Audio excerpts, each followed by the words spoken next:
Welcome into another week of All-American. I'm Maria Trivelpeice alongside Kyle Youmans. Kyle, it is one of the many weeks that we have been waiting for because we know who is in the American Conference Championship game. Oh my gosh, who is it?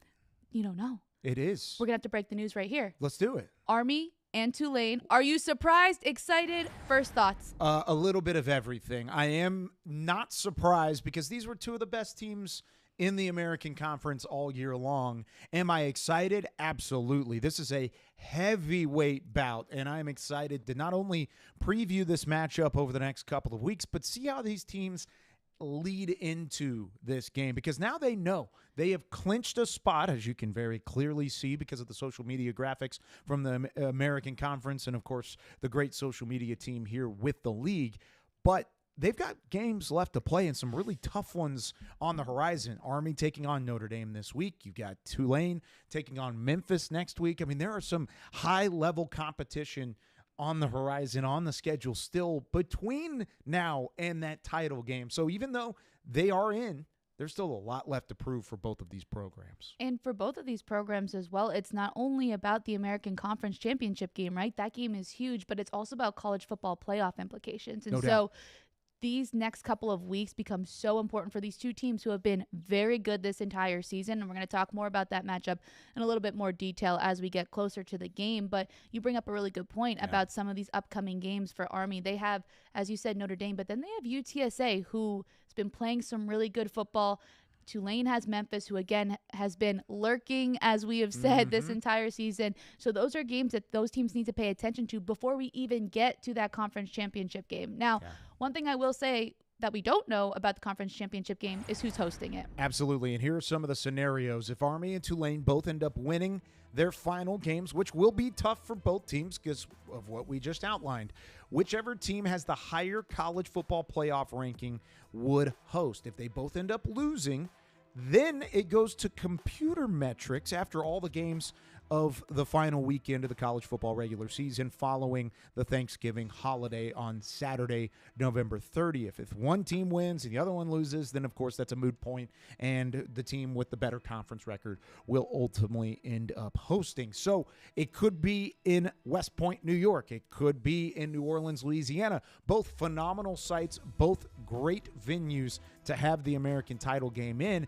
It's going to be interesting to see how these games play out because, like I said, not only do they have something to prove, but there's plenty to play for as well. Yeah, just so much coming up. And, a big reason that we even got to this point, we talked about it on last week's show. Somebody who could have foiled these plans and we wouldn't know who was in the championship game could have been Navy, but Tulane. You talk about the dominance. You talk about the heavyweight matchup between Army and Tulane. Well, they showed some of that muscle power against Navy this week. No doubt. This was one of the most impressive. Actually, I'm going to go ahead and say it. This was the most impressive conference win that the American has seen all year long. And that's saying something because Army's had some big wins. Memphis has had some big wins. Navy themselves have had some big wins, which is what makes 35-0 so impressive. Navy had the pressure on them to keep their playoff hopes alive. Maybe not playoff hopes, but at least postseason hopes with the conference title game still within their reach. They couldn't perform. Give credit to the Green Wave and their defense. Sam Howard had a big interception early when Blake Horvath was driving and the Navy midshipmen were working down the field. Gave the ball back to the offense. Darian Mensah does exactly what Darian Mensah has done all year long, and that is drive down the field and score touchdowns for the Green Wave. They've had so much success playing complementary football, controlling time of possession, taking extra possessions away, and they did all of these things, putting pressure on Blake Horvath, putting pressure on the sling T in the ground game from Navy. They dominated in every facet of this football game, and it was a big reason why you saw a shutout for the first time that Tulane has had against the conference opponent since the 1960s, and their first shutout of any kind since 1997. That's an impressive showing against a good Navy football team. I think I like what you said about how it's one of the most impressive conference wins of the year. The most impressive. Most impressive conference win, and I'm going to agree with you on that because Navy's a very good football team, Yes. and the fact that they were able to shut out Navy just shows you how good Tulane is. So I think that's what makes it so impressive, and I think when you look at a shutout, right, we're going to talk about the Tulane defense. We've been talking about the Tulane defense this entire season. Just take a look. Total yards, 113. I mean, they have just looked so good. The offense, though, as you mentioned, showed up and played really well for the Green Wave. So I think that when you look at these numbers, Kyle, what's one thing that you're like, oh yeah, this just proved to me that they're even better maybe than I thought they were? Oh, it's the yardage total. Yeah. I mean, whenever you've got Navy, a team that's averaging over 350 yards per game, that's averaging as a top 10 rushing attack, top 15 rushing attack in the entire nation, and with the efficiency, that's one of the things we talked about with Blake Horvath in this offense all the way through the years. Not only are they efficient at running the ball, but they've found the passing attack as well. That's why we had the Horvath for Heisman chant earlier in the campaign. Well, the fact that they ended up with 13 rushing yards and only 100 on the ground throughout the entirety of that football game shows that it's not always about takeaways for Tulane. Now, they had the takeaways. They had the two that certainly played a factor, and they both ended up in points. But it was the over-encompassing thought process. And I think also it's a microcosm of how impressive Tulane has been throughout the season. We talked about some of their early matchups, whether it be Kansas State or Oklahoma. They looked good in both of those games. They're kicking themselves for not closing out that Kansas State game at Yulman Stadium and having a chance to win a top 20 matchup at home. Well, now they're inside the top 25 because of what they've done in conference play. New coaching staff, new era, new quarterback, new playmakers. Doesn't matter. They're in the conference title game for the third straight year. It's hard to do anything in football 3 straight times because you have a target on your back. This is a team that's been around the American Conference. They've won games in the American Conference. They have the longest active conference winning streak in the nation right now. With 17 straight wins against the American, there's no way for the target to get any bigger than what it is.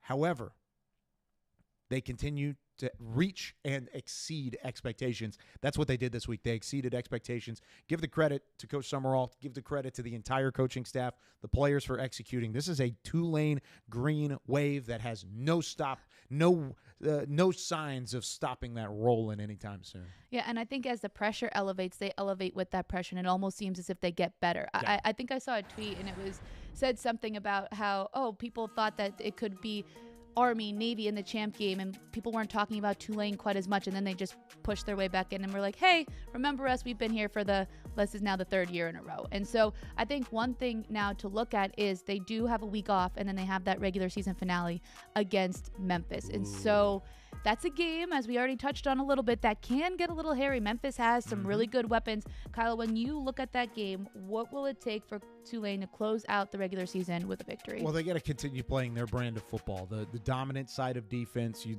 take a look at the 33 points per game that they're averaging in conference play so far, but really they got to take advantage of this bye week. And there's a lot of times whenever you do have momentum like the Green Wave do right now, and a bye week comes at the wrong time. It is possible for that to happen. This is probably a great time for the bye week if you take advantage of it, because it starts a grind. You got Memphis, then you got Army in the title game, and then whatever your bowl situation looks like, if Boise State slips up and you end up winning your final 2 games, you're going to go from the number 25 spot in the college football playoff this past week, and you're going to continue climbing the ranks. And if Boise State slips up once, you're going to have a quality win against Memphis, a quality win against Army, and possibly be right there with the Broncos with 2 losses, probably more quality wins on your schedule to the College Football Playoff Committee. Things can get interesting for Tulane. They are not out of the CFP picture quite yet, especially if they're able to continue these impressive wins. 35-0 against Navy is about as impressive as what Notre Dame did against Navy a couple weeks ago on a neutral site. You did it on the road. There's a lot of things that are outlining and starting to fall into place for Tulane right now. They've got a shot to make the college football playoff, but they got to have a healthy bye week. Get rested, get ready, because the grind only starts from here on out. Yeah, it's a good time to have that bye week because, as you said, multiple tough opponents afterwards, and that's what their sights are set on, right? Yeah. They're looking at the college football playoff. It's not, I'm not going to put words in their mouth, but I don't think they're looking at just bowl eligibility, right? They want that college football playoff spot, and so they have the schedule now in this latter part of the season to maybe help them out a little bit. As you said, if Boise loses, there's some opportunity there. Now, I want to talk about the other side of the coin in this matchup. So Tulane, 35-0 against Navy. Now, one thing to note is that Horvath did get hurt in this game, and he had to come out. So I think that does skew a little bit of that score. Play a factor. Right. So when you went back and you watch this game, obviously him getting hurt plays a role. But what did the midshipmen struggle with that you were like, man, this would have helped them be a bit more successful? Well, they didn't take care of the football. And Tulane took a piece of what Navy does from an identity standpoint and did it better than they did. Time of possession was dominated by Tulane in this football game, and that's exactly what Navy has predicated themselves on. The sling tee is great and fun, and it works great, and I really do like the direction that the midshipmen are going. Of course, they've had a phenomenal season, and this does not take away from that phenomenal season.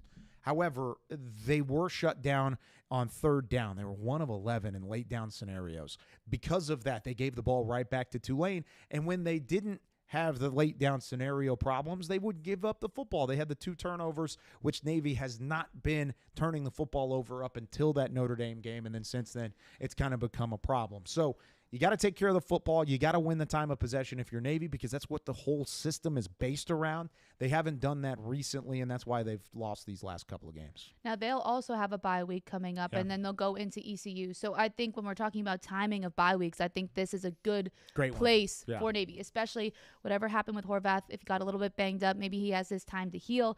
And I think it's also a time for them to come back to that identity that they had at the beginning of the season. They took care of the football so well, and after that Notre Dame game, it seemed to slip up a little bit. So I want to see them get back to what they were doing at the beginning of the season, but they have a tough opponent in ECU when they come back off that bye week. And rib injuries are not easy to deal with for a quarterback for multiple reasons. If you're throwing the football, you got to use your core. You got to be able to turn. You got to be able to torque, and that's not easy to do with a rib injury.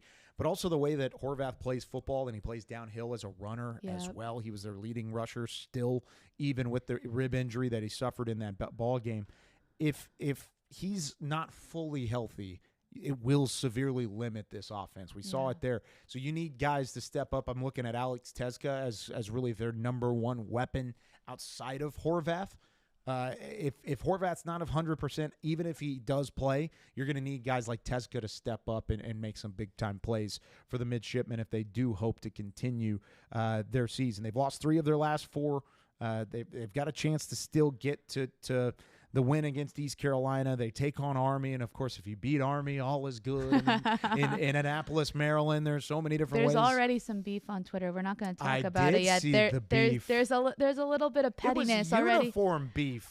I know, but I love it. We're gonna have, before Army Navy, we should just do a whole pettiness. We're going to have a whole section on Army Navy game pettiness fun. Sorry to derail the show a little bit there. I was chuckling a little bit. They've lost 3 of 4 their lone win against South Florida. You have a chance to get to 9 wins.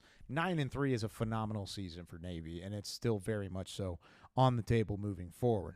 All right, speaking from Navy to Army, the Black Knights were off this past week, got a chance to rest up, and they've had some phenomenal outings, of course, undefeated through their first year in the American. What's been the number one key to success for the title berth, for them getting that opportunity to go and play for an American Conference Championship? Number one, I'm going to go with 2 keys to success because I think they kind of go hand in hand, and they're pretty obvious. Bryson Daly. That's my number one, right? Bryson and Daly, or Bryson Bryson and his daily performances on the Saturday or weekly performances on the football field, just the way that he's able to run the ball and just really command that offense. I think you saw it in the game that he didn't play against Air Force, just the struggle to generate that offense. And I think the title Captain America is exactly, I know we talked about it. He's a quarterback for an academy, so it's part of it, but he really does have that leadership component that I think that helps Army. Well, they're testing the super soldier serum on him, making sure that all that stuff. He's ready to go. Yeah, he's like really intelligent too. He knew all the answers when we had him on the show a couple weeks ago about all the Army history. So the intelligence, the athleticism, the leadership, Bryson Daly is a big key for me for Army and their success and their defense. And I know you've talked about that a ton, and I'll let you kind of dive more into that as well. But you saw that play out against North Texas. Their defense was the reason they won that game. Daly's still a little bit banged up from what he was dealing with injury, illness-wise. And so I think those are my 1A and 1B keys for Army. Army throughout the year has proven us right on multiple occasions. I think at the early parts of the season, Bryson Daly was one of the first names we mentioned as a game wrecker and a game changer. He's played out like that. But this defense, I don't think any of us expected. We expected good defense. This is an elite defense, the way that they've been playing throughout the year, physicality, power, assignment, alignment. You hear that all the time from a college football cliche, but that defense is unreal, and they've continued to put up ungodly numbers from the fact that you're shutting down North Texas and holding that offense to 3 That's points. a good offense. That is a very good offense. Holding them to 3 points. You've got the continued success against American Conference opponents. And this week, they're going to go up against the Notre Dame team that's number 6 in some of the polls. They are top 10 in the college football playoff rankings. There's a lot of things to like about Notre Dame as a whole. This is a much different team in Notre Dame facing Army than it was with Notre Dame facing Navy. Army has a more complete attack, and I'm excited to see how they're going to employ this at Yankee Stadium in front of the national spotlight. No, and I think one thing that I saw just as I was looking at this matchup and what multiple writers and reporters have been saying is the one disadvantage for Army and Navy earlier in the season was the fact that, Notre Dame had that loss to somebody that they were supposed to beat, right? Yeah, and so Northern now Illinois.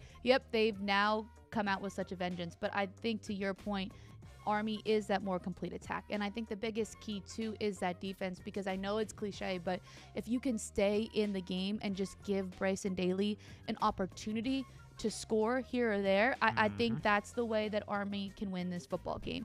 I think the Army defense can keep up with the Notre Dame offense. Now, I think Notre Dame is very good, and they've been very potent ever since that one loss. Yeah. They look like a completely different football team. I think this is going to be a gritty, dirty is not the word I'm looking for, but just gritty, tough battle between these two teams. And I know I am locked in, eyes on the TV for the entirety of this one. Like, nobody better disturb me at all. No. Phone on do not disturb. I got to be watching this one. No doubt. And let's not pretend that it's out of the ordinary for Army to beat Navy. They've done it a couple different times. Now, it's been a minute since Army has beaten Notre Dame. Notre Dame 39-8-4 all time against Army, 8-1 at home, 7-2-1 away. But this game is a neutral site. 5 of the 8 all-time Army wins against Notre Dame have come from neutral sites. Plus, this is a neutral site that's taking place in New York, which has a huge Army contingency of fans. If you're a fan of the Black Knights, if you're a fan of the military academy in general, you should be at Yankee Stadium coming up this week, because this is as big of a matchup as they've ever had, at least in the modern era of college football. I know Army, of course, has a rich history back in the day, winning national championships, Heismans, and so on and so forth. In terms of modern college football, this is as big of a meeting as Army has ever had against the top 10 team in Notre Dame, a chance with the college football playoff lurking, just like I talked about with with Tulane earlier in the campaign. They've got an opportunity to run the table here with a quality win against Notre Dame, a quality win against Tulane, a quality win against Navy. I know the college football rankings will come out before that, but if you have 2 quality wins and then Boise State slips up, you've got Army waiting in the wings, and they have certainly an opportunity to make the college football playoff. Yeah, and this is what I'm excited about for both of these American Conference teams that are in the championship game, is they have these schedules that can set themselves, like they kind of control their own destiny to a degree, right? If they win out, they put themselves in a position to at least be selected for that college football playoff. And so I think that's something that makes this conference so great, is the fact that there is a capability to find themselves in that spot. For Army, though, not totally easy with that matchup after Notre Dame, right? We have Notre Dame. That's a tough one. UTSA, who's been playing some really good football right now. Yeah, UTSA just coming off of their big win against North Texas this past week. They are starting to look like the team we anticipated going into the year. A team that was picked to finish second in the preseason poll, started off on a slow start. And there were times when even on this show we talked about how frustrating it was for UTSA to have the start that they did, losing 3 or 4 of their first 6 games. They were 2-4. Well, they've won 3 of their last 4, including wins over Florida Atlantic, a big win over Memphis, and then this past weekend, 48-27 over North Texas, where they set a school record for total yardage, 681 total yards against the Mean Green defense. Zay Frazier picked off 2 passes for the second time this season. They had a 300-yard passing game for Owen McCown, his 4th 300-plus yard passing game of the year. This was a complete win from the Roadrunners, and they continue their dominance inside the Alamo Dome as well. They're so good at home. I need to know what the secret is, what makes them so successful when they get to play in their own place. But, I mean, you kind of hit everything that really needs to be talked about, but just the offense. And, we've been talking about Owen McCown for these past couple of weeks. Sure. And so I just think to see him have success is really cool, right? Because he's been there. Even those games that he lost, we'd be like, man, they lost that game, but like McCown was really good. Yeah, he played well. Yeah, he played well. Like he has nothing. And I also want to give credit to the Roadrunners defense as well, because that's a really good North Texas offense that they were able to shut down. Mm-hmm. So yeah, UTSA looking really good right now. Now they'll have another matchup coming up. They're right on the cusp of bowl eligibility, and they have Temple Owls. And we will talk to Owen McCown later in the show as well. Maybe we'll ask him about that secret sauce of what's happening at the Alamo Dome and how they've had some success. Here's what they've got coming up and what they've done lately. The 3 out of the last 4 second-half surge certainly there. They are 1 win away from bowl eligibility, and they take on Temple in back-to-back Friday matchups. They won Friday night against North Texas. Now they go Friday night against Temple, trying to win that 6th game. And then we mentioned that game against Army, final day of the college football regular season, and they've got a tough one up in West Point. I look at this game a whole lot differently than I did when UTSA was 2-4, when they were reeling in the wrong direction. Owen McCown has emerged as not only a capable quarterback. I think we always believed he was a capable quarterback. He's emerged as one of the top quarterbacks and top gunslingers in the conference, alongside the Mensahs, the Seth Hennigans, the Chandler Morrises, the Bryson Dailies, some of these guys that we trust to run an offense and have success. Owen McCown's right there in that list, if not closing in on the top of the list, because of how well he's played over the last few weeks. Yeah, and I think there's just a confidence about him as well. I mean, you take a look at some of his numbers, 60% there on the completion percentage, and the yardage is just insane to me. I feel like we've been looking at that's over 4 games. Yeah, that's wild. That's literally insane. Because I think it's funny, we would casually say it, but now to actually see the numbers, it just proves how good Owen McCown has been. Now let's talk about the team they took down in North Texas, though. North Texas started off 5-1, and we mentioned it last week. There were 4 games there where you were really going to be challenged. Now they continue their skid, and I said it last week that these next 3 games going into the UTSA matchup was going to define the season for the Mean Green. Well, they lost game 1. They're 0-1, and this is kind of the point that I was making. If you end up with that as your only loss, this is a North Texas team that is going to go to a bowl game with 7 wins. That's pretty darn good. That is a good season if they can win these last 2 against East Carolina and Temple.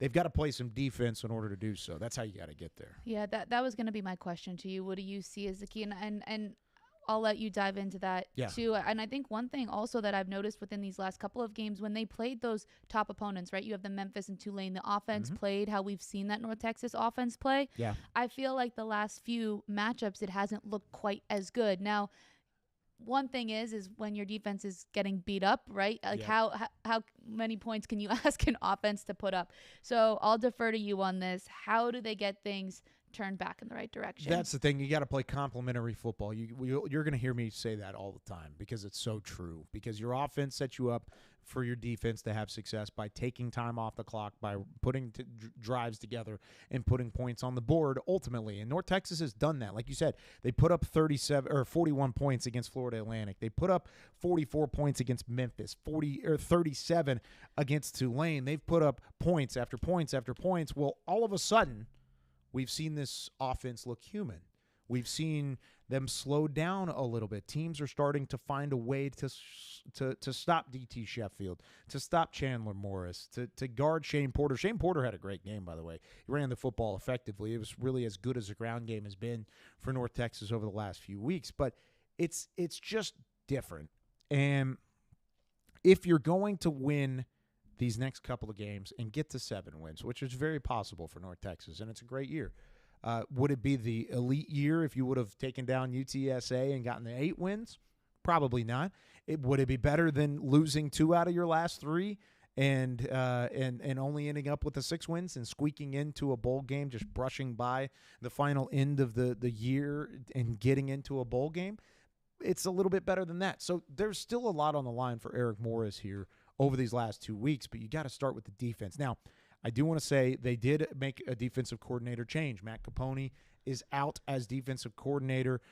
Brian Odom has been named the interim DC for the remainder of the 2024 season. This is a move that I think North Texas fans aren't necessarily surprised about. When you give up 681 yards of total offense, school record for UTSA on a Friday night, that's certainly bad, but that's not the only outlier. The only time they really have played well as a defense this year has been in their wins early in the campaign, and then, of course, against Army, where they only allowed 14 points.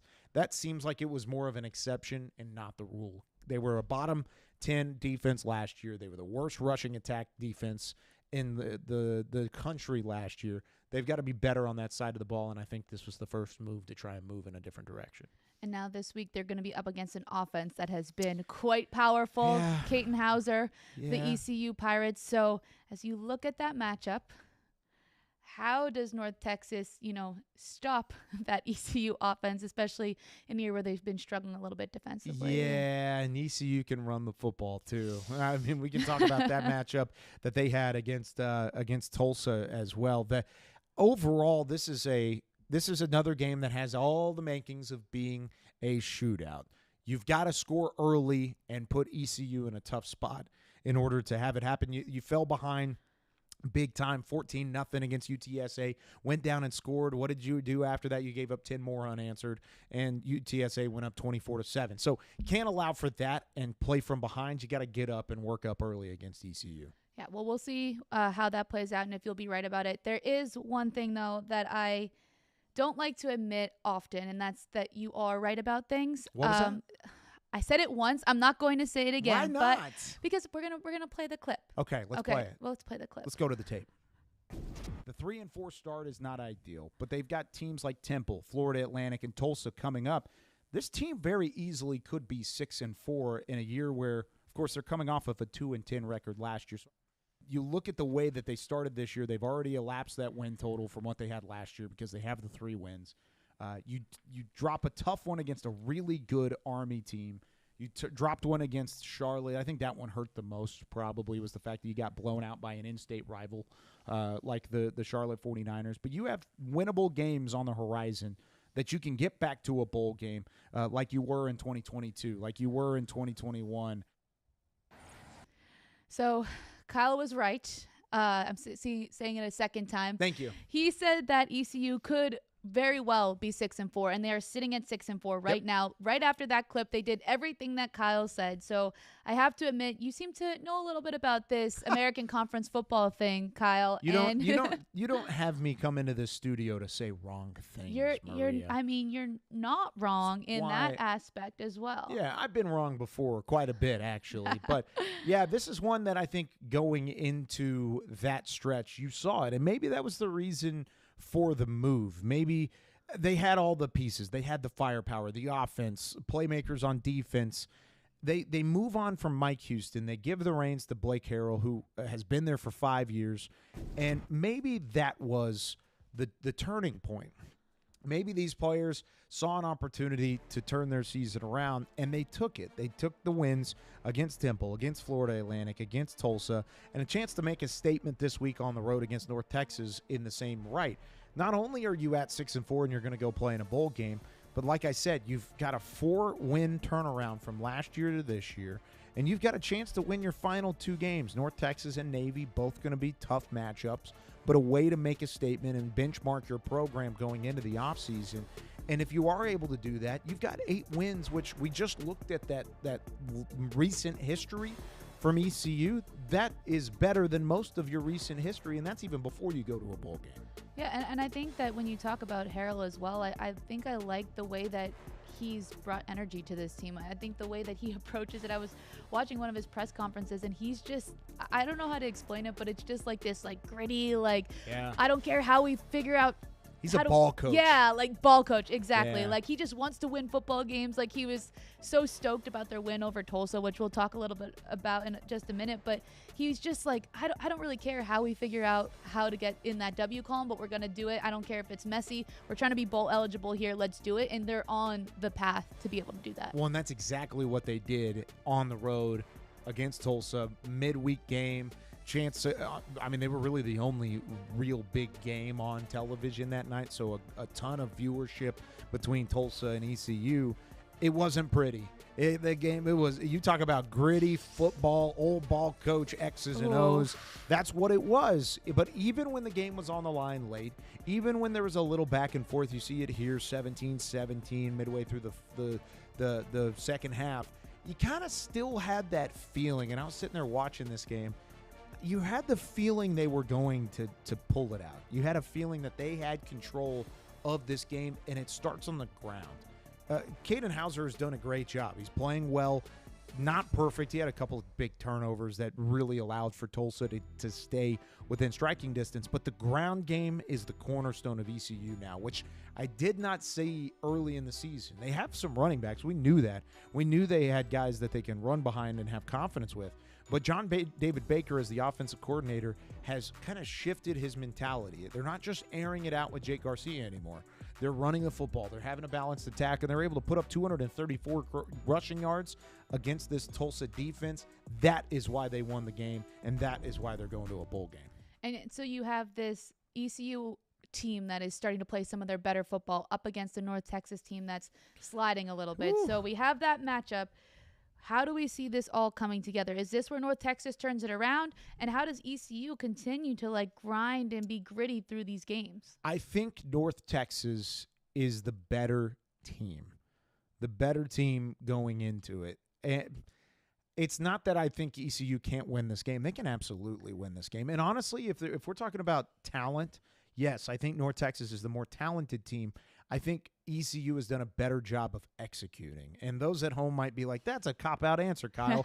It probably is, because it's going to be Everybody tweeted him and tell him it's a cop-out answer. It's a cop-out answer. We like to troll Kyle. Go for it. But look at these numbers. I think the numbers are comparable. 500 yards per game on offense, 430 yards per game on offense for ECU. But the defense is where I think North Texas, execution-wise, just doesn't have the same level that ECU might. So I go back and forth. I think if I'm sitting here today, I would pick North Texas.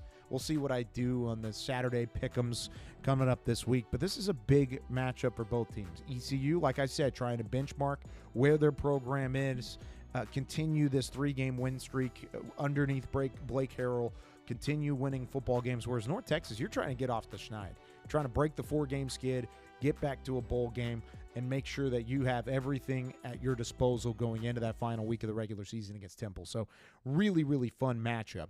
Another fun matchup this past weekend, Memphis and UAB. Memphis, the battle of the bones. The bones are staying right where they belong, says the Memphis Tigers. They get it done over the Blazers. Dominated UAB in that defense in a balanced way. Mario Anderson Jr. with 140 yards and a touchdown. Seth Hennigan has 4 touchdowns. He's now up to 100 in his career. Is that a lot? That is a lot of touchdowns and a record holder for the Memphis program. Give credit to this team because Jalen Kipna has been doing some good things for UAB. I think they may have found something from the Florida transfer and the Dallas, Texas native. However, those turnovers were too much for to give to the Tigers because Memphis took full advantage on the offensive end. Oh, absolutely. I want to go back to that video really quickly. Oh, just the Bones trophy, that is so cool. Sorry, this is so sweet. Not football related, but that's pretty sick. I would think Do you know the reason behind it? Give me the reason behind the Battle of the Bones. I was asking you. You were asking me. I was hoping that I would know as well. So I'm assuming it's something with barbecue. Oh, is that what it is? I mean, Memphis barbecue, Birmingham. Alabama barbecue. I think that's kind of where it's at. I'm looking it up here. Battle for the Bones, sports rivalry. Rivalry began in 1984. I got you. Alluding to the two cities' reputation for barbecue and dubbed this is also coming from Wikipedia, so we're going to make sure that it's correct, and we'll follow up next week on All-American. Now my site can't be reached. All right. But anyway, it has to do with barbecue. Rivalry began in 1984. And it started with basketball, men's basketball. You've been to both cities, right? Yeah, Who's in the got last the better 2 weeks. barbecue? So I didn't go to barbecue in either of the cities. I was in Memphis for a week. No one gave me any recommendations, so Did you ask for?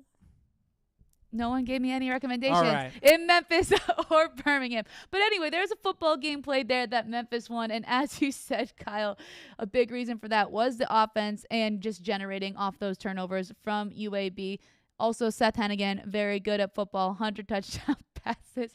And, yeah, so that's my synopsis on the Battle of the Bones, the offense, barbecue, and I'll make sure the next time I'm in Memphis and Birmingham, which I'm sure I will be visiting at some point in my time here at the American Athletic Conference. Again, I'll take all recommendations from the audience on where I should go for barbecue, and Kyle's giving me an angry look right now. Absolutely. Yeah. And if you're going to tweet at me for being wrong in other areas, I need you to tweet at Maria as well.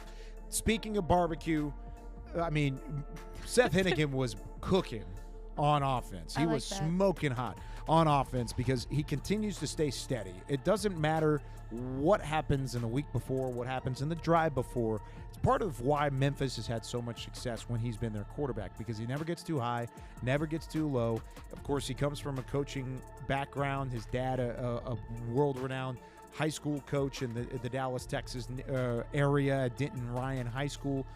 True coach's kid and a coachable quarterback.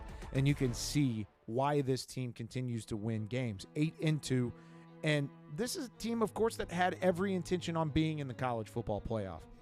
This week, even though they won't have that option to go to the playoff, they have a chance to play spoiler going into it and try and upend that Tulane team that we mentioned earlier. And they'll be coming off a bye week, as we already said, and I think that's something that can help, right? You get your guys rested up a little bit, and they're playing some really good football right now. Just taking I love the title of that graphic. Shout out to our producer, Zach Fisher, Sensational Seth. And I think that completely sums up who he is as a quarterback. And I think what really impressed me the most about him was in that Charlotte game when his team was down and he just drove them down the field and was able to come up with that victory, because it was not looking good as they were losing to a team that they should have been beating, right? And just again, we talked about Bryson Daly's leadership, Seth Hennigan's leadership, just so steady. And that's a big reason why Memphis has been so successful. Yeah, 9 wins on the season. Correction there. I said 8 a moment ago, but 9 wins on the season. They have a chance to get to 10 wins with that dub this week, or next week, I should say, against Tulane. That's going to be a midweek matchup, too. It's a Thanksgiving matchup. You got to keep an eye on that one because it's going to be a physical, gritty football game between two good offenses. This is where the rubber meets the road for Memphis. They may not have the conference title game opportunity. They may not have the championship caliber that they thought they would going into the year, even though they've only dropped the 2 American matchups against UTSA and Navy. They have a chance to play spoiler and still say, hey, don't forget about Memphis in the future, because this team and this coaching staff have still done a really, really nice job throughout the year and put up some really fun football and fun tape to watch, especially their 53-18 win over UAB. South Florida and Charlotte, another matchup this past weekend that had some fun. Looked like early Charlotte was going to run the football like we anticipated going into it. They're good at that. Through a pick. Archie throws a pick on the first pass play from scrimmage. Charlotte goes down scoring. It looked like the ECU game we saw from Charlotte early. They got the crowd into it. They were starting to roll in the right direction. And then South Florida said, no, not so fast. No, thank you. And they ended up putting up 59 points. And that ground game was rolling for the Bulls. 425 yards. That set a USF program single game record. And that marked the Bulls' third game of 300-plus yards on the ground this season. So talking about run game, we were looking at it on the Charlotte end of things. Yeah. South Florida said, hey, we're going to prove that we actually have a very good run game as well, and that was the difference in that one. Yeah, instead of being flustered early when Charlotte had the turnover and the score, they turned on the Jets. I liked what Keith did. I liked what Kelly Joyner did. He had 140 yards total. And with the way that the season started for USF, the way that and the injuries they've had to deal with as well, Byron Brown, who we talked about early in the year, they've turned it over to Archie in his absence to win 4 of 5 or 5 of 6 to get to a bowl game and in the season, and the way that they've at least set themselves up to go to back-to-back bowl games. That's a huge turnaround for South Florida, and I think they deserve a lot of credit for how they've kind of maneuvered the storm. They've won 3 of their last 4 right now. They have Tulsa this week, then Rice. 2 very winnable games. This could be a 7-5 Alex Golish-led football team by the end of it, and if that's the case, you better watch out in bowl season because they won the Boca Raton Bowl last year. They could very well win another one this year.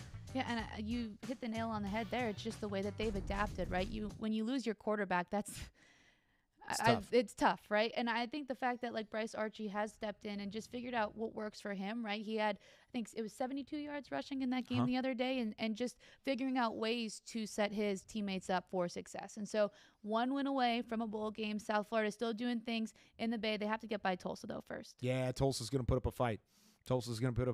And I've said that all year long. Tulsa has had some close calls. Of course, they had the win and the comeback against UTSA. They had a 10-point loss against Temple. They've had the game against East Carolina where they took it all the way down to the wire. But they've also had games where they just have not executed. UAB being one of them, Army being another, North Texas being another. They've kind of been hit or miss. And, of course, they are trying to find some level of rhythm, some level of pride in the final 2 games of their season against South Florida and Florida Atlantic. Expect a big fight in that matchup, and it being on the road in Tampa. I expect this to be a closer game than people maybe anticipate. I'll agree with you 100% there. So lots of teams in action though this week. We love an action-packed week of American Conference football. Kyle, taking a look at those games, which ones are standing out to you? Well, we just talked about Tulsa and South Florida. I think that'll be a fun matchup. I'm really intrigued at East Carolina, North Texas. That's probably one of the more entertaining games of the weekend because I think both of those teams can get up and score, and I can't wait to see how that one turns out. But the game of the week is at 7 p.m.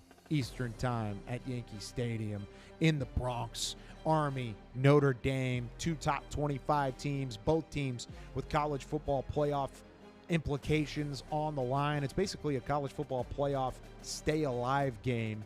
If Army loses, their hopes are done for a playoff contention. If Notre Dame loses, that's their 2nd loss of the year, and they don't have the quality wins that you would anticipate.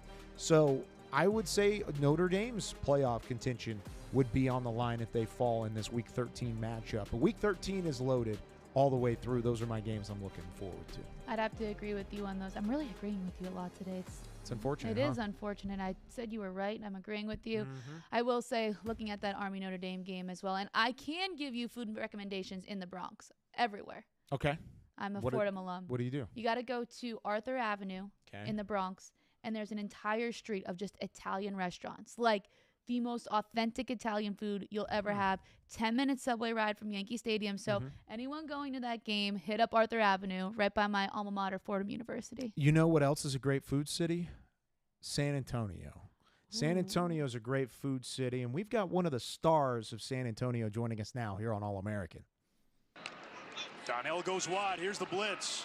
Middle screen. Amador. He's got blockers. He could go. David Amador, 1 man to beat. Touchdown, Roadrunners.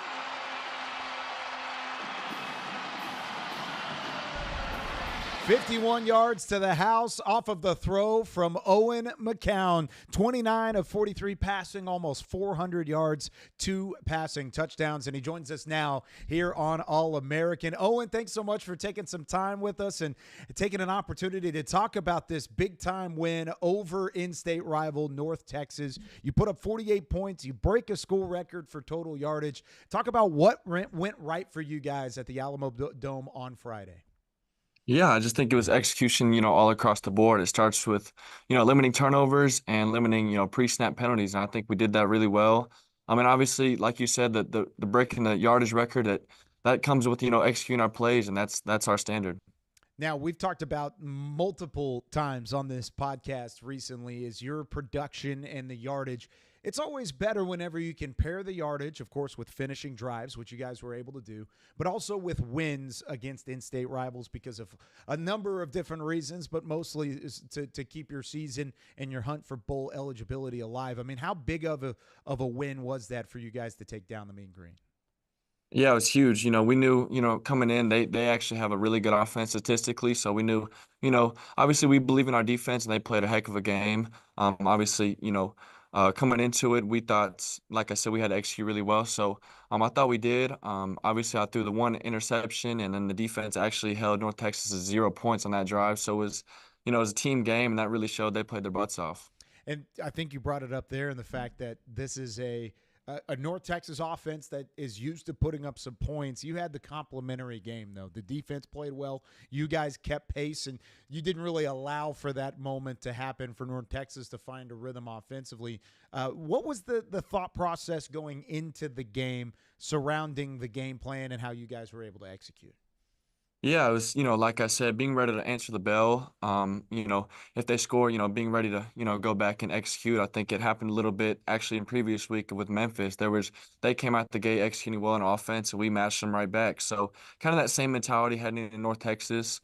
But like I said, I thought our defense really played an amazing game, holding them to limited amount of points and numbers statistically. So really all credit to them.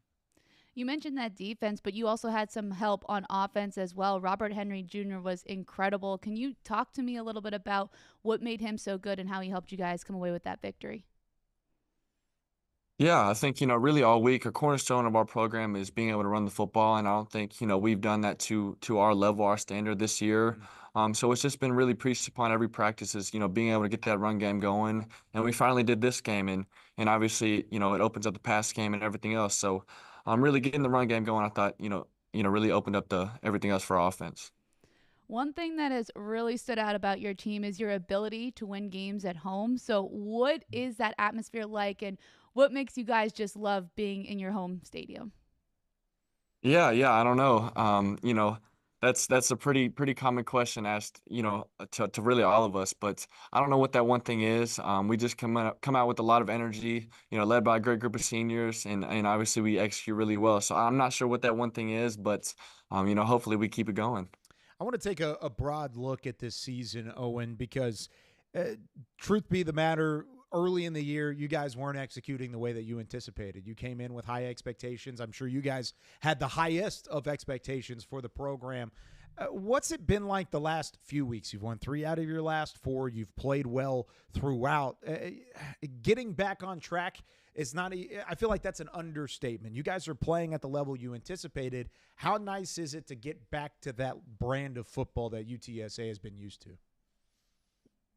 Right. Yeah. No, I think it's a great testament to our program for us to, preseason, for us to have the expectation we did, obviously, to win conference, and then for it not to, start out the way it did or start out the way we wanted early on. It really showed, like I said, testament to our program and responding.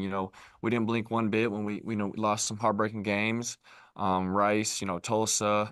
So I think it's a credit really to our seniors and their leadership, and I think it fed off through the whole team and. Being able to respond like we did, was everything for our program. Yeah, the 3 combined losses, or the 3 losses in conference play, rather, combined by a total of 13 points. So it's been tight all the way through. What's the number one lesson that you yourself have learned throughout the season that's helped you become a better quarterback and a better leader? Yeah, I think every play matters. I think, like you're seeing the highlights in Tulsa game, there were early moments in that game. We had a second and 1, we didn't execute, third and 1, we didn't execute, and fourth and 1, we didn't execute. And that's, we were up obviously big at halftime, but, not getting points in that drive, came back to the end of the game to bite us. So I think it was just little things learning like that. Also learning, no negative plays, zero is okay, meaning throwing the ball away. So just, being smarter, in and outside the pocket, and really just trying to help our offense execute. You talk about the execution on your part and the offense as well. Now, you guys are getting very close to becoming bowl eligible. So what is it going to take for UTSA to get that victory to be able to play in a bowl game? Yeah, obviously, playing against a great opponent in Temple, I think, they're a lot better than what the record says. They have a really good defense. So I think, what it'll take is just, great days of practice. So, like I said earlier, it'll be led by a great, group of seniors on senior night. So they'll be, emotional with a lot of energy. So we just have to feed off them. But, we'll definitely have our hands full. Oh, and you've got plenty of great football ahead of you, still an underclassman in your sophomore year. What's your biggest goal to finish out the season going to be, and then also going into another offseason and playing at a high level? Yeah, I just think, a big term, we use, as quarterbacks and really throughout our program is having a growth mindset. And that's just, learning to get better each day, every week. So I think keeping that same trajectory, every week and every day. So. Yeah, I can't say trajectory either, really. Yeah. I'm right there with you. A lot of consonants and the vowels come too close. Yeah, too much for me for sure. All right, so we've talked a lot of football. I know you're a huge football guy, a lot of X's and O's, but you're in a great food city, one of my favorite food cities in San Antonio. So I want you to tell me, where is your number one go-to stop for grub down in San Antonio, whether it's on campus, off campus, doesn't matter, your number one stop. It could be your kitchen. I don't even care. But what is it? Yeah. Man, there's so many options. I'm not the biggest, I need to go out there and find, the hidden food place in San Antonio. I need to go do that. So I probably will this off season, but I'm pretty, simple. I'd probably say, we like to go to Papados. Okay. Me and the guys go there, Papados, Papacitos, any of those. So, like I said, I need to go find more places and that stuff. But yeah, probably say those two. You got to hit the river walk. You got to go walk and get some Tex-Mex back and forth. I know San Antonio's a thing with Tex-Mex and the soda Big Red. I know there's like a thing with that overall. So lots of things to look forward to, Owen. But we are looking forward to seeing you close out the season on a high note. We appreciate you taking some time here on All-American. Always great hearing from Owen McCown with UTSA. And, of course, he sounds like a professional. It's almost like his dad played in the NFL for like a decade or plus and whatnot in the past. He speaks very highly of the direction that UTSA is going. And, of course, they're just one win away from bowl eligibility as well. Yeah, something like that, some notoriety in that family background. But we have another guest actually in studio with us today, Kyle, somebody that you all might recognize. It is the commissioner of the American Athletic Conference, Tim Pernetti. Tim, thank you so much for joining All-American today. Great to be here with you guys. See, and here's the thing. We've put you over. You are in studio. You are here. I can see you guys. Yeah, we're right across the way. But here's the thing, Tim, is you are a busy man. You are all the way across the country. It is the American Conference, and they certainly utilize you in the American way going around the country. I mean, talk about these first couple of opportunities you've had over the last few months, the last year of being the commissioner of the American and kind of taking this league to the next level. Well, it's not been dull. I can tell you that much. It's been a lot of running around, Kyle, like you said, but I have to tell you, it's been beyond fun and enjoyable, to be part of it. Certainly it's a space that has its challenges, but it takes me back to the brief period of time I worked on a campus. So, my college experience playing football at Rutgers, I got to go back there as athletic director in the late first 10 years of 2009, I think I was around. Mm-hmm. And it was such a hard job. AD jobs are hard to begin with, but I was an AD in New Jersey with, take the politics at any AD job, multiply them by 10,000. But the thing that gets you through and the thing that's really I'm reconnecting with is being in the presence of young people, being at a time in their lives where they're thinking about the future, where they're being challenged by everything in front of them. And quite frankly, I told some student athletes at Temple this just the other day. You don't realize this now, but you're being conditioned in a different way for your future. Like, you will have benefits and advantages and, quite frankly, experiences that most young people don't have. So I love the visits. It's been a whirlwind. I'm a little over 100 days. It's 15 campuses to visit. Yeah. I'm down to the final 2 that I'll be visiting here in the next couple of weeks. But you can't be a good commissioner if you're not listening. And the only way to actually get people to explain in a direct way what's happening is you got to do it in person. Yeah. Like, in this virtual world, I actually can't stand it because it takes the human factor and the in-person engagement factor out of it. And that is really at the core how relationships are built. And Maria, that is why it's important to point out that he is in studio today. Yes, he's here with us today. And he is physically in the building. Hi, guys. We're waving at you from the desk. And, I'll ask you, too, because you've talked about this a lot. As you've been able to visit all of those campuses, you've got to see what this conference really is all about, and the student athletes, the coaches, the people. So if you could describe it in a couple of words, how would you do that?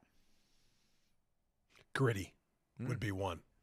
It's a blue collar league. It really is. And that was, quite frankly, of all my friends in the business that told me I was crazy to get back into college, that was really what attracted me to this opportunity more than anything, because I do think that certain conferences have certain advantages that maybe others don't have, that they've built and earned over a period of time. This is still, people forget, like the American Athletic Conference, it's a young league, and it's built on, like, it's sort of like a lunch bucket crowd. You know, it's gritty, it's hardworking. People don't expect anything to be given to them. Everything is earned, and it's unpredictable. That's the other word I would give. I think everybody had it mapped out in the football season. Here's how it's going to go in the American. And maybe they had it mapped out in women's soccer. Here's how it's going to go. And the script is not the script. I think that's a really enticing and exciting factor. You know, what I always say about, and I worked on the media side for a long time, is the beauty of sports is it's just got this massive affinity, and it's got unrivaled loyalty. Like, people say, well, you know, I used to root for Memphis and now I root for UAB. That's actually untrue. Like, if you went to Memphis, you're with them for the rest of your life. The difference between us and pro sports is you don't trade your school. Like, if your favorite pro player left or got traded, you might follow him to a different team. You don't do that in college sports. Like, you're loyal from beginning to the end. So it's a gritty, unpredictable league, but it's really built on a foundation of great people. Like, starting right here at the conference office, we don't have enough great people. We need more great people. But if you don't have the right people, it's impossible to get anything done. And I know that I'm new. I know I came from a non-traditional background, although I spent time in media, in college, on a campus. This is sort of like the last angle I haven't had the opportunity to work in collegiate athletics, but it's been dynamic. It's been challenging, but this is a gritty, tough lunch bucket league that is out to earn everything that they earn. Very well said. And I think you can see that with the great markets that are involved in the league, the great programs, athletic department, great programs from an academic standpoint, all the way across the board. The American brings it every single week, no matter what program it is, what sport it is, and whatever's going on throughout the academic school year. But it's also an ever-changing landscape of collegiate athletics as a whole. So kind of talk to some of those challenges. You're like you said, you're still kind of getting your feet wet. You're getting to the campuses. You're putting feet on the ground. But at the same time, things can change from day to day in collegiate athletics with NIL, with the transfer portal, and all these different elements playing a factor. How much of a challenge has that placed in your role specifically? It's huge, because the entire industry is playing defense right now. Quite frankly, I mean, everybody's playing defense. There's a limitless amount of litigation that's happening, and I don't think it's the end by a long shot. I think you're going to continue to see it. But I think my perspective coming into a role like this, having never been in one, is that collegiate athletics is paying a steep price for failing to modernize over an extended period of time. You know, there's a lot of decisions that I think could have been made about student athlete compensation and their status in the world and their voice, and is there a way to get, quite frankly, an exemption? Like, usually if you're not an employee, you can't organize and collectively bargain. You know, I actually think in a student athlete's case, I don't think any of them want to be employees. Like, I've talked to them on the campuses. They understand with employment comes a variety of things. It's not just all the good stuff. Right? I said to one student athlete, he's like, oh, I want to be an employee. I said, why do you want to be an employee? Well, you know, you have the assurance that you have a job and that you get paid and that you have benefits. I said, and then what about when you don't perform? I said, because when I don't perform, I know what happens. I get put on notice that I'm not performing. And if I continue not to perform, I get fired and they find somebody else. Are you prepared for that? Student athletes don't want to be employees, but they do want to have certain protections. And I think that people in government, they always say, is there a way to have government help the industry? I think if there was a way to create an exemption so that student athletes can remain in a non-employee status, but we allow them to organize and collectively bargain, then as a coach, you're not having 45 separate negotiations with 45 student athletes. You're essentially dealing with it in a more centralized way. It's a tried and true system. Just look at pro sports. The flip side, Kyle, what I love, everybody has already assumed that without NIL and without the transfer portal and without your ability to spend money and acquire players, you can't be successful. Yeah. Somebody go tell that to Army and Navy. Absolutely. Like, go tell that to Army and Navy. They recruit a different kind of student athlete there. And what they have shown is there are more ways to be successful and to build your program than just what the next hot, sexy thing or whatever way the puck is going is turning out to be. And I think that's been a tremendous story, not just for, selfishly for our conference, for the American in their first year, Army, and the success that Navy is having and the competition it's created in our conference. But beyond that, it's a great story for collegiate athletics because at its foundation, like I know what I signed up for when I went to Rutgers, education through sport. Right? At the foundation, it's still there. And by the way, Army kids, I played against Army student athletes and Navy kids in college. They're different. Like when they make a decision, they make a life decision. They're not making a 4-year decision to play college football. They're making a decision to be part of something forever. And every time I was able to line up across from Army and Navy student athletes, that would occur to me. When I stood behind them as a player during their alma mater, it occurred to me. When I go to games now and I never leave the game until the alma mater is over, it occurs to me like that's different. But that is a really romantic story, to me, given everything that's going on around us with the evolution of the business. Yeah, and I think that deserves as much credit, if not more credit, for what they're doing now. I mean, this is as good of an Army team and as good of a Navy team as we've seen in quite some time. More specifically with Army already locked into the title game matchup with Tulane, a team that has dominated the conference slate over the last 3 years. This is going to be an incredible matchup on December 6th on ABC. American Athletic Conference title game. That's a juggernaut combo between Tulane and Army. Can you talk to really the excitement around that matchup and really the fanfare that's going to take place on a Friday night with the entire nation watching? You sound like you're ready to play in that. I would love to go first off, and I would love to play in it too. I think it'd be awesome. Listen, just to tell you that you're not crazy, my wife will tell you this. Like she's been able to come around with me to a bunch of games, and we were on the field at Navy Tulane during warm-ups, and we were just sort of in the middle of the field talking to Coach Summerall, me, my wife, and my son, Max.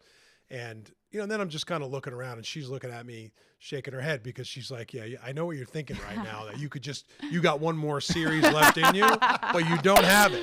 Like you sure about that? The brain says yes. The brain says yes. I think my body would hate me for the rest of my life. You would take one snap, you'd be sore for the next week, right? Yeah, but and she wouldn't feel bad for you either. She'd not at be all. Like, look, I told you so. Not at all. Yeah.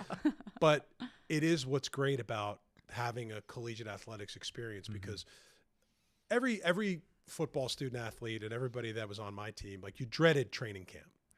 It was the hardest thing you would ever do, but it conditions you for so many things in your life. Now when August 1st comes around, like I get this weird vibe every year, and I'm 54 years old, that I'm like, man, damn, I'd kill for one more training camp in the dorm with the bad air conditioning and the bad food and not enough sleep. And so it's special. But in our conference, I think as a commissioner, somebody said to me at Media Day, what's your goal for football? Like as a commissioner, how do you know? I said, well, I have no control over anything. I'm not calling a play. I'm not running a play. I'm not participating in a game. But as a commissioner, when you get to November and you have multiple institutions in the national conversation, you feel good about where you are. And this is not just about Army and Navy. Army and Navy are two of the few national brands left in collegiate athletics. And we're proud and lucky to have them in our conference and to capitalize on all that exposure and all that success. But if you look at what Tulane has done and what Coach Summerall's done, if you look at Memphis and what they've done, and if you look at other programs that are on the rise and what Coach Traylor's doing and Coach Golish is doing, and I know we've had a lot of transition with coaches just in the last 10 days, but success is built on people. Like it's not so much about, sure, the ball's going to bounce this way, this is going to happen, things are out of your control, but you got to have the right people. And the places that we're talking about in football, Coach Newberry at Navy, Coach Munkin at Army, like these are different guys. They're just different because in a place like that, you don't have access to the type of talent that everybody else does based on how you're set up. No transfer portal, no NIL, arguably probably the best AD jobs on the planet right now.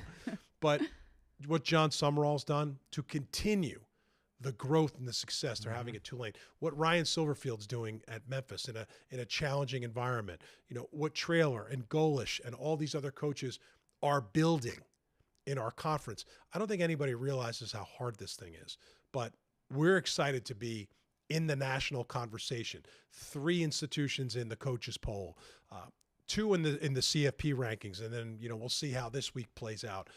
I think we're really well positioned for what will be an exciting postseason, and moving the game to Friday night to be on ABC, unopposed on national television.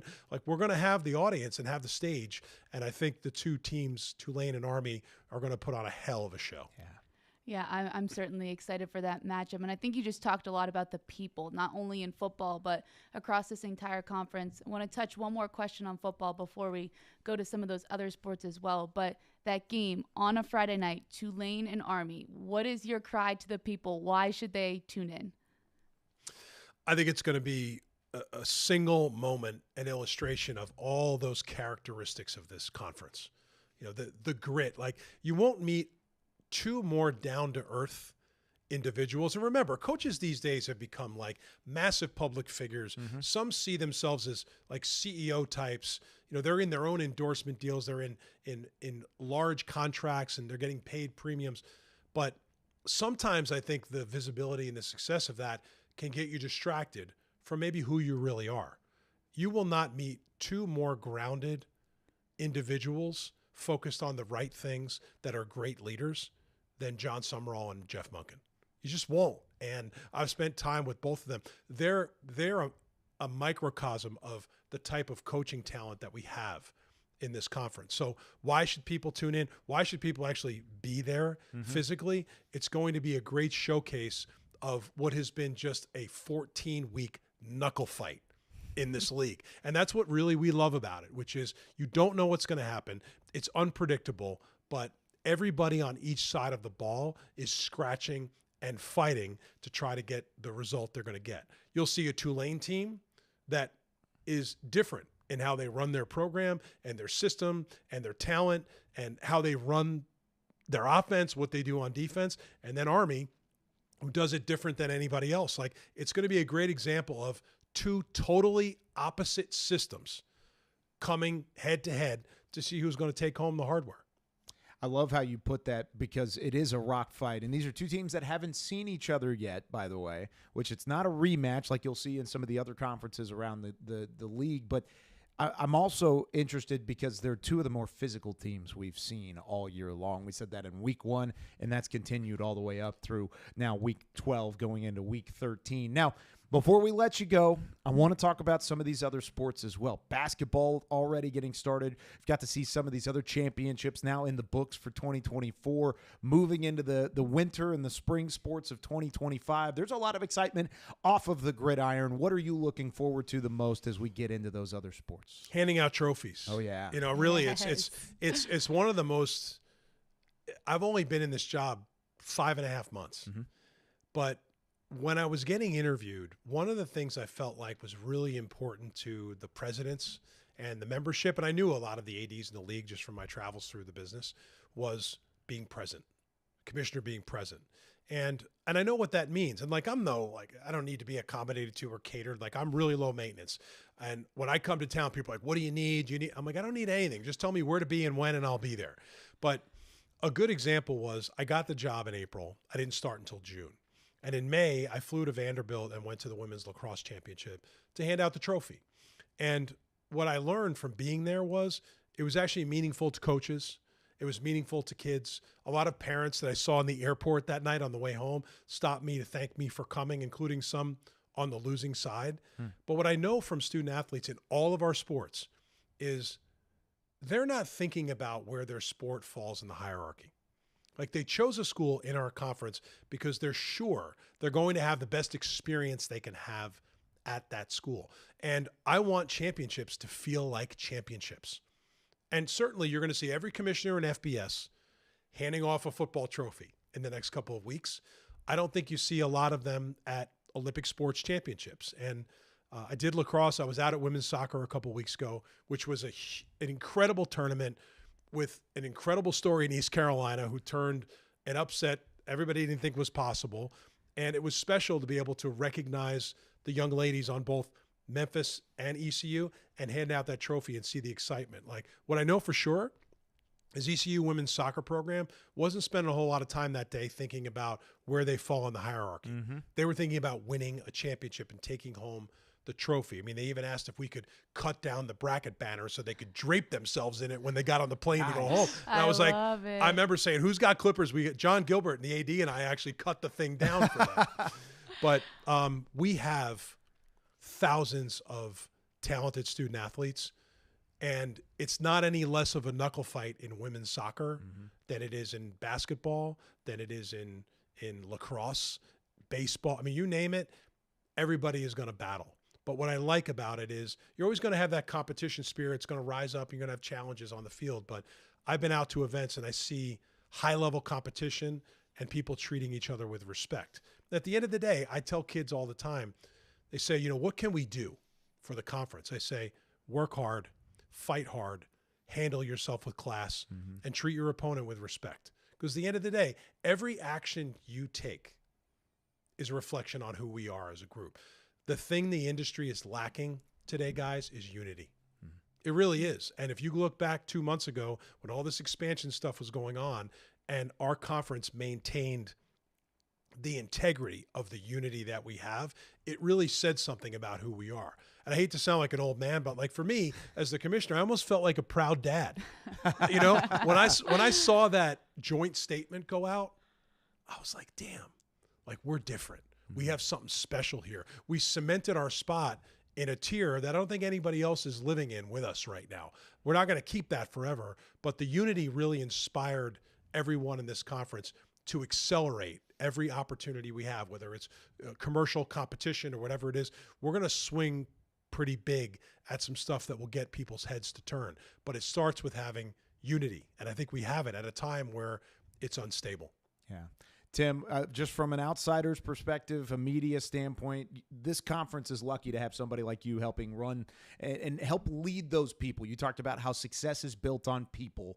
There are a lot of people around you that certainly help in that regard, but you are the one that's helping leading the charge as the commissioner for the American Athletic Conference. We appreciate you taking some time and joining us here on All-American. I know you get to watch the show every week, but we're finally able to get you on studio, and in studio. In person. Thank goodness. This won't be the last time, though. We've got plenty of sports and plenty of conversation around the American to talk about moving forward as well. I appreciate it, guys. Let me ask, can I just ask you something? Oh, yeah. Ooh. Do you guys watch these shows after you do them? Yeah. Yeah. You yeah. do? It's Okay. like film. You got to break down what you did good and bad, and then yell at yourself for all the things you messed up. Because I'm a little weird. Like, you know, sometimes I do these things and then I'm like, oh, I'm gonna watch that at the gym, or I'm gonna listen to it on my walk, and I don't like doing it for some reason.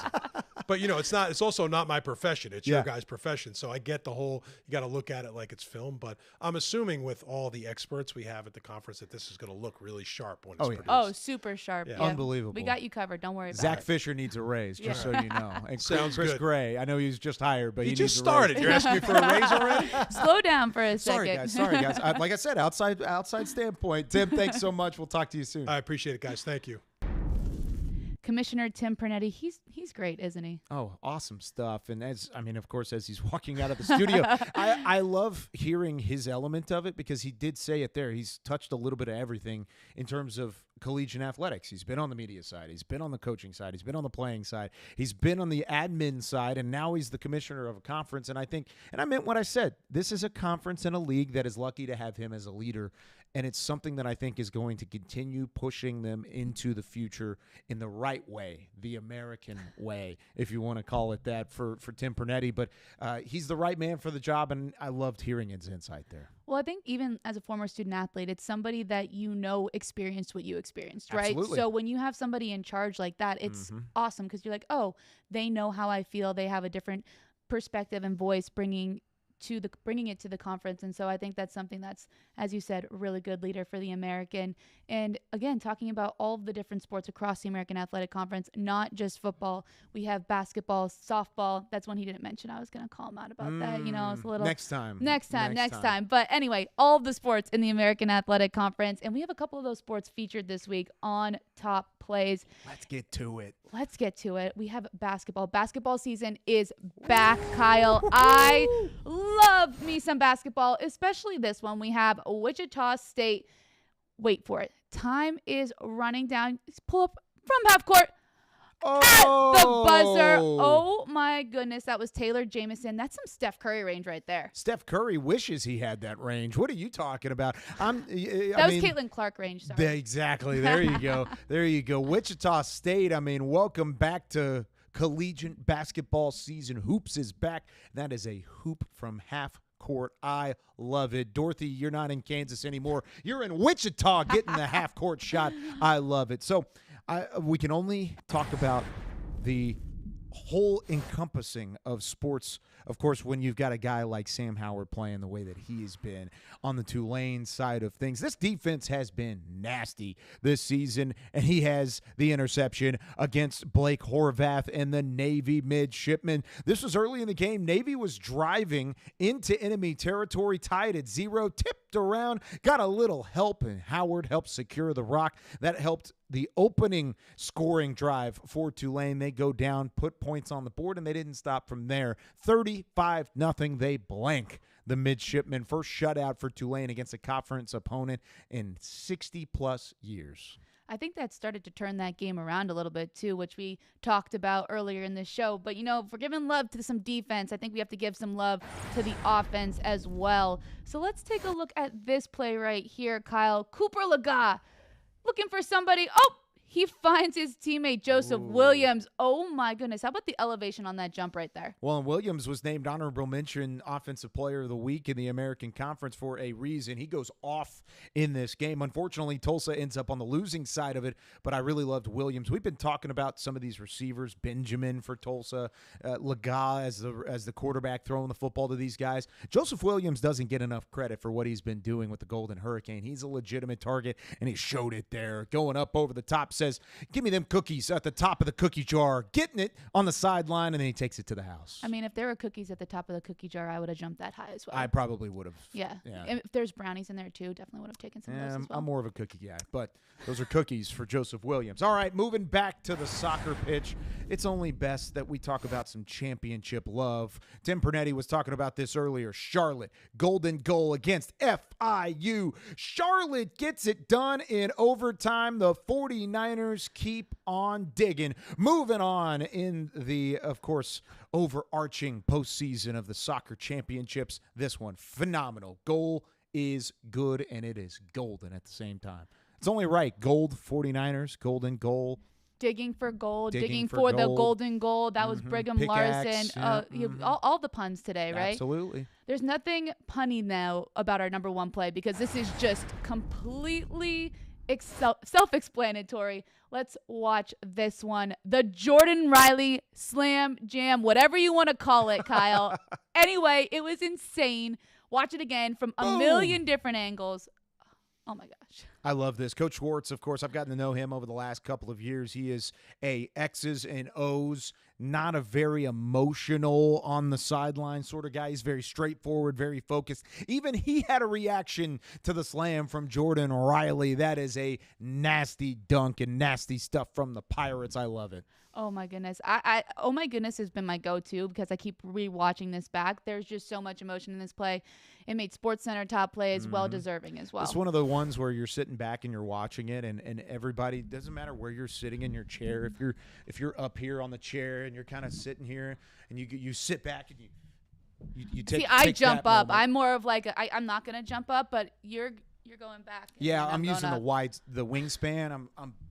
I'm taking the whole studio out with me if I'm watching that live with Riley and the dunk. Yeah, I worth think the top spot, no doubt. Absolutely. So, a lot of fun on top plays. A lot of fun on All-American. Again, as we wrap up another episode, continuing on the next couple weeks, we've got a lot to talk about. Final week of the regular season, got title game contention coming up between Tulane and Army. Army-Navy is on the horizon as well. We'll preview that matchup coming up in the next couple of weeks. And then it's just basketball season and bowl season all the way through. We've got so much on the horizon. Maria, always great talking with you and talking with all these student athletes. Owen McCown, Tim Pernetti from the conference as well. We had a great list of guests this week. Yeah, absolutely. Great show of All-American. And like you said, Kyle, we have a lot more coming up. So thank you, everyone, for joining us today. Maria Trivelpeice alongside Kyle Youmans. Can't wait for some more All-American.